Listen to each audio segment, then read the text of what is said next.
Dhe e them gjysma e bura jam çyryk, në sensin metaforik, patjetër. Nuk flas për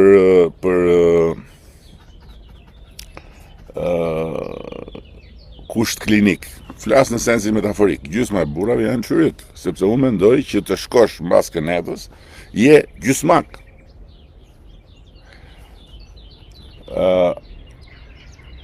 Dhe gjysma tjetër janë okay.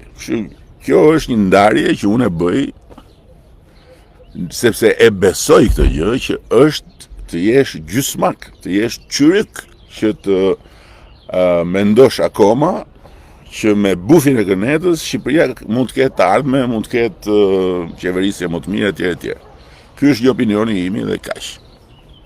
Këta janë në gjendje që mbasi më hidhen mua për metaforën time të thonë populli është i smur. Ky është një popull kot. Ky është një popull budallësh, sepse ky popull mendon që vendi po shkon drejtim në dur. Po mirë mor zotërit nderuar. Po si shpjegohet që Bashkimi Evropian, Komisioni Evropian, organizatat, të gjitha organizatat prestigjioze ndërkombëtare, ato që vlerësojnë financat e vendit, ato që vlerësojnë luftën kundër korrupsionit, ato që vlerësojnë të tjera, me administratën publike, prokurimin, si shpjegohet që të tëra këto japin konkluzione në drejtimin e duhur? Si shpjegohet kjo? Budallë janë dhe ata, dhe jeni vetëm ju të zgjuar që mblidheni atje njerëz që nuk e di kur e keni lexuar librin e fundit.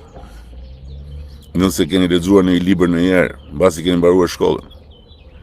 Njerëz që lexoni vetëm njëri tjetrin, që sajoni dhe pastaj sajesat i ktheni në lajme dhe pastaj lajmet i bëni komente dhe pastaj komentet i bëni të vërteta dhe pastaj i thoni tjetrit çka keti për të thënë për këto. Po si shpjegohet kjo? Çfarë është kjo? Dhe pastaj habiteni pse populli voton komplet të kundërtën e asaj që mendoni ju.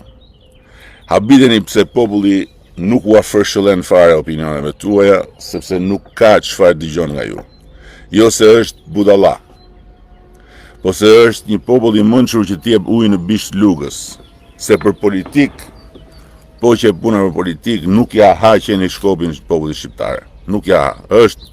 Nuk e di domethënë, po të kishte një kampionat botror për politik, kampion botë dini shqiptarët. Është e pabesueshme.